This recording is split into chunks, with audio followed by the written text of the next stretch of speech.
Hi, I'm Dr. Lisa Olson from the Smart Weight Loss Coaching Podcast. I've been working with Julia for almost 100 episodes now, and she has really helped me grow my podcast from basically just my parents, my husband and kids, and my sister as listeners to over 17,000 downloads. I mean, the amount that she expanded my audience went way beyond my expectations. She really blew my mind. I have quadrupled the number of downloads over the past 12 months. Julia has been so much more than just my podcast teacher. She has been like a partner to me, really taking an interest in my program and helping me more than I ever could have asked for. I highly recommend Julia. How amazing is that? I am so grateful that Dr. Lisa shared her experience. And if her story resonated with you and you're thinking, wait, I want results like that too, that is exactly what we're doing inside the Podcast Growth Collective. It's the place for online business owners who want to turn podcasting into a powerful growth tool without the burnout and without guessing what to fix. If you're ready to stop spinning your wheels and finally start seeing results from your podcast, I would love to support you. Head to thepodcastteacher.com/collective to learn more and to join us.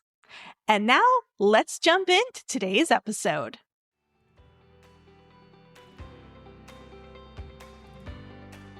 Welcome to Podcasting for Introverts. I'm Julia Levine, aka the Podcast Teacher. I'm a fellow introvert, entrepreneur, and educator. If you want to start a podcast and expand your reach without social media, this is the show for you. Let's get started.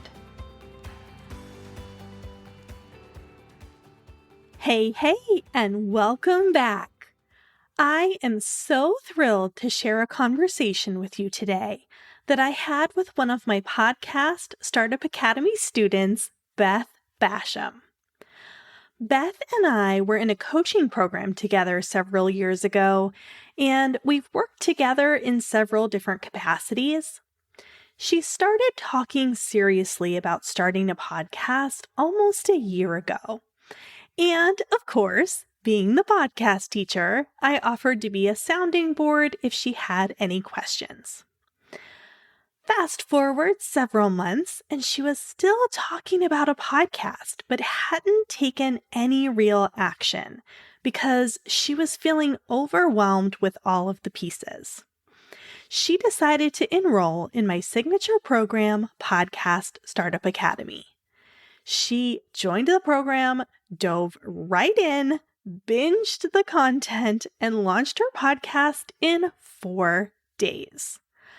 I invited her on the show today to share her inspirational story. Without further ado, here's the conversation with Beth. Hey, Beth, welcome to the podcast. Hey, Julia, I'm so excited to be here with you today. Wonderful. Well, let's just start by having you tell us a little bit about what you do. Yeah, so I am a dietitian and I'm a food and body image coach. So I teach specifically women how to heal their relationship with their food and their body, overcome body hatred, and live a more full life. That's what I do in a nutshell. That was very succinct. You must have practiced that elevator pitch quite a few times. You've got that down. They tell you to do that, so I do my best. Awesome. Well, let's jump right into the podcasting stuff then.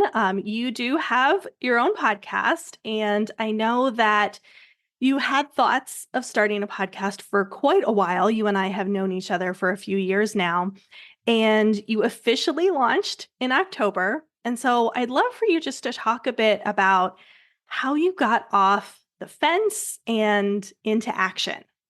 That's a great question. I was thinking about this podcast for probably 6 or 9 months before I actually dove into all the things I needed to do to actually get it off the ground. And it was something of a nudge I felt for this long period of time. And I'll precede that by saying I've always had a relationship with social media that's been up and down, right? I think a lot of entrepreneurs do. It's like a love-hate relationship. And just like most other entrepreneurs, there's days I feel completely fine being on social media. And there's other days that I'm just like, ugh, if there were only a way to reach people and tell them, what I want to tell them in another way that wasn't reliant on showing up on social media every day. And podcasting had been something for me that I always loved doing myself. So if I think about my own customer journey, being the customer, I love listening to podcasts. And specifically, I've always listened to a podcast before I've hired a coach of my own. And so those two elements combined led me to feel like, gosh, I could get off social media. I could also share my truth through my voice, which is something I love to do. And podcasting is something I do on my own customer journey as a customer. So why wouldn't I create a podcast to connect with my audience? Anyway, this nudge was happening, Julia, for a long time. And I just didn't go for it because I felt like there was a lot that I would have to do, right? It's that moment of, okay, here's this really cool idea, podcasting. It seems like a really great vehicle for connecting with my audience and, sharing my truth through my voice, but it seems really overwhelming and daunting. So I will admit that part of my hesitation and the length of time I sat with this is because I was scared in some ways of all the work that would go into it. I hear that a lot. And I hear that there's a lot of pieces and people just kind of don't know where to start. They know they need equipment. They know they need a content plan. They know they need to identify their audience and all of those things, but they just kind of don't know where to start because there's so many different aspects of it. And so I hear you saying a little bit of that in your journey as well. And so, of course, you and I know each other because you came and joined my podcast, Startup Academy. You're one of my wonderful success stories. And so I'd love for you just to share, how did the Academy help you on your journey? Yeah. So as I mentioned, I was just overwhelmed by all the pieces. And, as a pretty ambitious person, I went online and I listened to, you and I had conversations before I joined the podcast Startup Academy, and I've worked with other podcasters. So I've been interviewed on other podcasts many times. So I kind of had some idea of the basic operation, right? So I was able to go online. I looked up a lot of things. I kind of created a game plan, but it still felt daunting. And I knew how powerful coaching and support can be because I offer that to my clients. I've received it from other coaches. And I knew that I didn't want this project to like all consume everything else I was doing.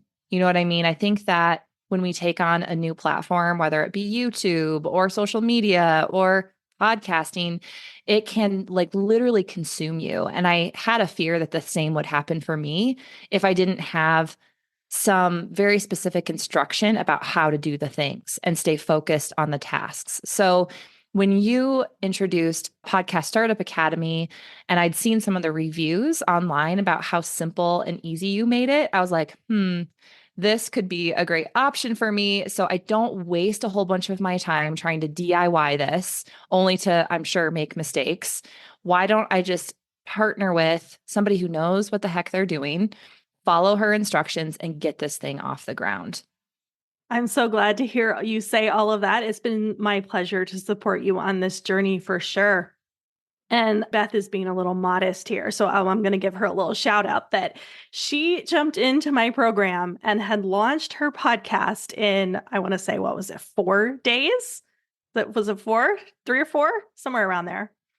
As I mentioned, Julia, I'm fairly ambitious. And when I'm ready to do a thing, I do the thing. I will say that's probably a strength and a weakness of mine, right? A double-edged sword. But yeah, I really got into your content. Your videos were so easy. They're short and precise. That's one thing I love about the content. You have a history in teaching and education. So you have this beautiful way of organizing information in a way that's very digestible and very efficient. So I would credit a lot of the speed in which I got my podcast up and running to the organization of the course itself, right? So it was helpful. I listened to a video, implemented, listened to a video, implemented. And the videos weren't very long. So I didn't feel like, oh, I have to carve out all this time on my calendar. I could get tasks done in short periods of time. And I just happened to put those all together in over 4 days and got the thing done, which was pretty cool. Yeah, it was absolutely amazing to see your progress. And I'm so glad that the videos worked that way. That's, kind of how I designed them to be kind of short and sweet, just give you the information you need and make it as simple as possible and just, get you into taking action. And although I designed the course to be a 6-week cohort, because not everyone is quite as ambitious and wants to jump in, you didn't feel like that was a good model for you. And you jumped in and you got all of the benefit anyway. You were able to start your podcast in 4 days, which is what you wanted to do. And then you still had the 6 weeks of support in the program to get feedback on other pieces, ask me questions, come to those weekly coaching calls. And so I say that because I have some people interested in my program out there, and they'll say, oh, like 6 weeks, that's such a long time. I don't know if I want to wait that long. And so if you're the type of person that's like Beth and you just want to jump in and just do this thing, you certainly can with my podcast Startup Academy. And if doing all the things in 4 days is a little intimidating, you can take it at a bit of a slower pace and kind of stay on track with that 6-week framework that I've designed. So no matter what type of person you are, it can work for you and your situation. Yeah. And I'll just add on to that, Julia. I was actually thinking to myself, what am I going to get out of these support calls since I've already done the thing? But what I did receive is additional professional advice on stuff that came up after I launched my podcast, right?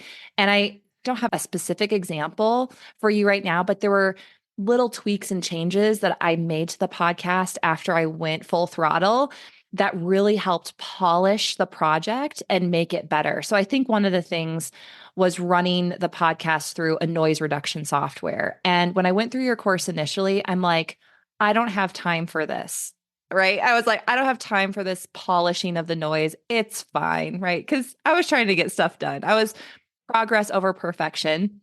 Obviously, I do still have an example here. But I came to a call and I asked you, like, why is this so important? Why would can I just skip this part? And you explained to me in detail why you wouldn't want to skip this part.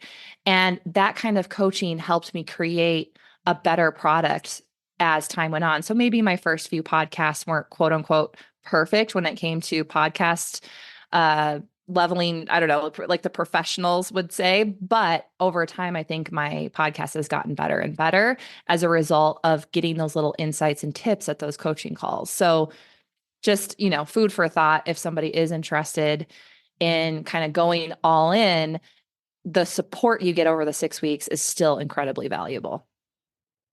Thank you for sharing that as well. I definitely love to support all the podcasters, no matter what stage of the journey they are on. And I was certainly proud of you for getting it started so quickly. And it was my pleasure to continue to support you. So I'm glad that that worked out for both of us.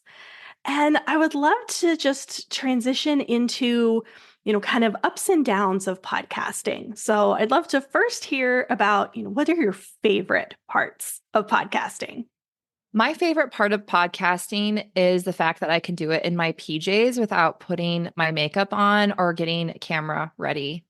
That is, again, one of the challenges of social media. And while we don't always have to show up, quote unquote, picture perfect, and some coaches will tell you not to provide authenticity, I just really liked getting behind the microphone and sharing what was on my heart in the moment and not thinking about the camera and how to, fixate it or writing out copy that would be compelling and support my audience. It's just me and the mic, and it's a raw opportunity for a conversation with my audience. that comes from my heart. So it just feels, in other words, it feels really, really heart focused for me. So I can really use my authentic voice to share what's on my heart. I also really enjoy listening to podcasts. So being a podcaster just brings me joy to know that I can connect with people through that audio connection as well. There's so many wonderful things about podcasting. And I will just add that, in addition to being able to do it in your PJs, you can kind of do it when it works for your schedule, when you're doing those solo episodes that are just you. Obviously, if you're coordinating with another person, that's different. But for me, I've become a bit of a night owl over the past couple of years. And I also recently moved into a new house, and there's construction surrounding my house. So it's always noisy. And so I tend to record my podcasts at 1 or 2 a.m. because that's when my brain is like clicking and working. And that is when there's no construction noise. And so it's just so wonderful that I can do it in a way that works for me. Absolutely. You're right. That's a great aspect of podcasting. So, on the flip side, I would love to hear about some of the challenges that you face because it's all not all sunshine and roses. And so, what are some challenges that you faced and how have you overcome them? I think what comes with any technology is bumps and nicks in the road, right? We sometimes have to figure out how the mic works, how to install the software. Those things are challenges. I find I'm pretty computer savvy, so I was able to overcome those relatively easily. But I think bigger than that, and a bigger challenge that I continue to face and continue to work to overcome, is overthinking and trying to make my podcasts perfect. Mhm. So I have, especially in my first few podcast episodes, I re-recorded them like 3 times because I just wasn't happy with the first recording. And mind you, this is not a 5-minute recording. This is like a 20 to 30-minute recording. So if you add up all of those recordings, it's like over an hour of just talking at a mic, in which I'd only take 20 minutes of that and actually publish. So overcoming this idea that my words and things that I say have to be perfect has definitely become a practice for me. And recognizing that just putting my face out there, actually, I should say my voice out there, is actually the more important thing for my audience. In fact, I'm starting to learn that the imperfections in the things that I say, maybe I have to repeat myself or I get a little catch in my throat and I have to clear it. That's okay because guess what? I'm human. But I will say, despite knowing that, there is still moments when I am like, oh, I should re-record that one. I didn't say XYZ, or I'll be falling asleep, right? At night. I'll be like, oh my gosh, I should have told the audience about this and this. And why didn't I do that? So I think that's pretty normal, but I would say that may be one of the bigger challenges that I said, I'm still working to overcome. Yeah. And so I'd love just to hear. I know I have talked about perfectionism in particular on this podcast a few times before. And so I have some particular coping strategies. And so for me, I have a post-it on my desktop that says done is better than perfect. And so that's a good reminder for me.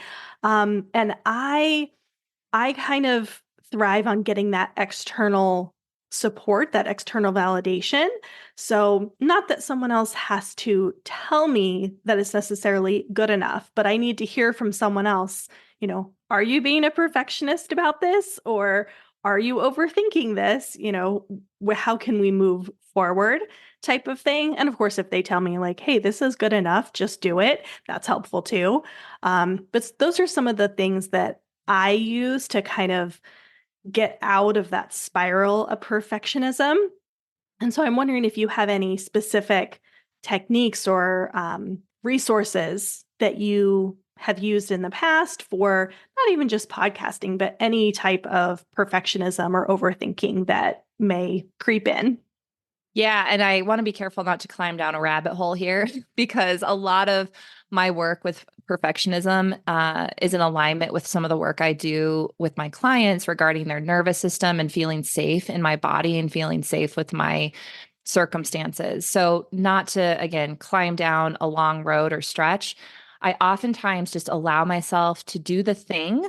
So, publish the podcast that's not perfect And for a minute after I do it, I put my hand on my heart and I just notice the sensations and the feelings coming up in my body. The fear, the trepidation, the question if someone's going to judge me. And so many of us, right? Those fears keep us from doing the thing because we want to stay safe within our community. We don't want to be judged. That's biology. We don't want to be judged and torn apart by our community. So we do the things to stay safe. And in this case, staying safe looks like not publishing it until it's quote unquote perfect so that we can get that external validation, right? So the practice is increasing our nervous system's capacity for feeling those uncomfortable feelings too. So when it's not perfect and you hit publish, hand on heart, close my eyes, if this is not too weird for people, and just notice the sensation in the body that I'm experiencing. And sometimes it's a increased heart rate, more rapid breathing, maybe my shoulders are tense. And I just allow myself to be in that experience for a few moments and then realize that I didn't die, right? Like I didn't die, nothing bad happened, and I'm okay. I'm still safe. And while that might seem a little bit weird to listen, someone listening to this, it's surprising at how that very short and simple practice can help you overcome some of those perfectionist tendencies. Absolutely. And I'm so glad that you expanded on that, knowing each other. I know that that's part of the work that you do. So I was hoping you might mention that as some of your techniques there, give listeners a little sneak peek of your work, what you do. So I think that's a perfect segue to ask, what is your podcast and where can people connect with you if they are interested in learning more? Absolutely. So, as Julia mentioned, I launched my podcast in October of 2023, and its name is Beyond Intuitive Eating. So, as a food and body image coach, I teach women how to overcome their body hatred, create a more healthy and happy relationship with food so they're not overcome with obsession about what to eat, how much to eat, and they can drop the calorie counting, the restriction, and really feel confident using their intuition, using their body to guide the way towards optimal health. And for those who are curious, of course, you can go listen to the podcast or share it with a friend you think it could help. In addition, I also have a Facebook group called Beyond Intuitive Eating if you choose to interface with others in that way as well. And my website is bethbasham.com, BETHBASHAM.com. And you can find more information there, including the link to the podcast. Perfect. Thank you so much. And as we're wrapping up today, I would just like to kind of open-ended, if there's anyone out there who is thinking of starting a podcast, but isn't quite sure if they want to take the leap or they don't know where to start, what would you say to them? Don't be afraid to ask for support. I am a huge believer in partnering with experts to achieve my goals.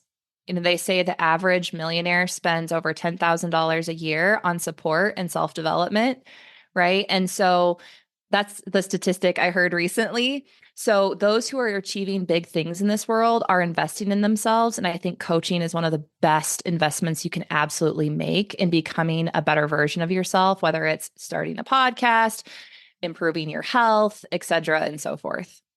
And of course, I offer that support in form of Podcast Startup Academy if anyone is interested. At the time of this podcast airing, registration is currently open for the January cohort. So you can head to thepodcastteacher.com/startup for more information.